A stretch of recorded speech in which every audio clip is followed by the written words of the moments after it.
In this section of 6.6, we're going to discuss rational numbers. And this is the first part of that section. Numbers can be grouped into subsets. You have 4 examples here with you. You can have natural numbers, which are 1, 2, 3, and 4, with the dots, mean they continue on.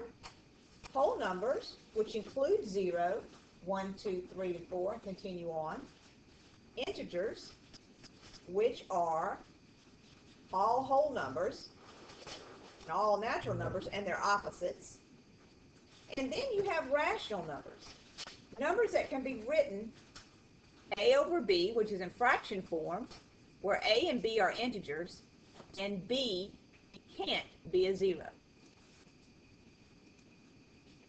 A rational number is a number that can be written where a and b are integers, and b cannot equal 0. In these 3 examples, we're going to show that the number is rational by writing it in a, b form. So in our first example, 6 is a rational number because you can put it as 6 over 1. In b, it is negative 25 hundredths. So we can put that in a over b form. But as always, you are going to simplify it, negative 1/4. So in C, we have negative 2 1/3. To put it in rational form, you're going to put it in an improper fraction. 2 times 3 is 6, plus your 1 is 7. So negative 2 1/3 as a rational number would be negative 7 over 3. Now, in this Venn diagram, there are the different subsets of numbers. The smallest set is natural. Then you have your whole numbers, which include the natural numbers, your integers, which include whole and natural, your rational numbers, which will also include all integers, all whole, and all natural, and then you have the real numbers, which include every number, rational, integers, whole, and natural numbers. So we have some examples here that we can put them in the different subsets. So negative 15 will go in the integers because it is an integer. It's also a rational number because you can put negative 15 over 1, and it is also a real number. The number 15 will go in the natural set because it is a natural number. It's also a whole number. It's also an integer. It's rational, and it is real. So in 9 over 3, it will simplify to 3. So it's a natural number because 9 over 3 simplifies to the number 3. So it's a natural number. It's a whole number. It's an integer. It's rational, and it is real. So 0 starts in the whole subset, but it's also an integer. It's also rational, and it's also real. So 1 1/4 is a rational number and a real number. Now in our next section, you're going to now list the subsets. Name the subsets to which each number belongs. So 0 is a part of the whole subset, integers, rational, and real. Negative 8 is an integer. It's a part of the integer subset, rational, and real. Hang on. In C, 5/8, it is rational and real. In D, negative 1 1/5 is a rational number because you can put it in A over B, which will be negative 6/5. E, 113 is natural, whole, integer, rational, and real. And then F, negative 113, is in the subsets of integer, rational, and real. Okay, so now, in number 5, this is going to be important. We're going to take our integer rules and we're going to apply them to rational number operations. So the same rules that you use in multiplying and adding and dividing, same rules that you use for integers, you will now apply to rational numbers.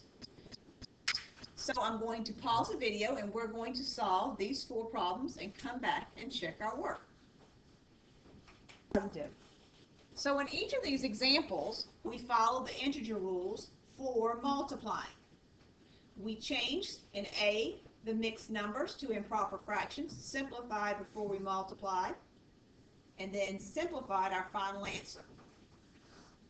We followed our signs with negative and positive numbers and simplified each answer. Now we have 4 more examples. This is including subtracting and adding. Again, follow the rules that we use for integers. I will pause the video and come back. In E, we are dividing fractions, so we multiply it times its reciprocal and simplify it. In F,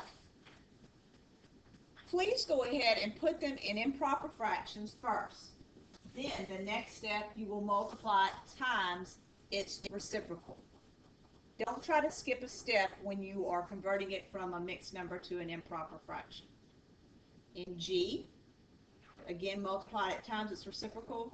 And in H, we noticed that they were different signs, so we subtracted.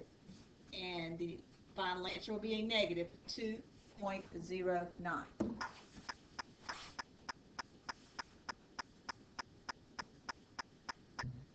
On I, J, K, and L, I'm going to pause the video and we'll come back and check our answer. Notice in each one of these, I followed the rules. In I added the opposite, found an LCD, and simplified. J, I noticed they were different signs, so I lined up the decimals and subtracted. The answer was a positive 3.844. K, I could do it in my head. 2 11/12 plus negative 11/12 is equal to 2. And in L, I added the opposite and simplified. Okay, last ones. We're going to do these last 2. Come back and check our answers. In these last 2, you were to evaluate a to the second power if a is negative 7.5. There are 2 different ways you can do that. You can do negative 7 1/2 squared, which is the same as negative 7.5 times negative 7.5, and I put them in improper fractions and multiplied them, and got 225 over 4. Then 225 divided by 4 is 56, goes in there 56 whole times with 1 left over. So your final answer for that method would be 56 1/4, a positive, because a negative times a negative is a positive. But if you had something like this, another way you could do it is, since it's 7.5, you could do 7.5 times 7.5 and get 56 2500ths, which is the same as 56/4. Our last example is evaluating a squared times b plus 2. If a is negative 1/3 and b is 3/4. So I substituted for the variables, simplified, multiplied 1/9 times 2 3/4, and my final answer was 11 over 36. Again, multiplying, adding, subtracting, and dividing with rational numbers uses the same rules as integers.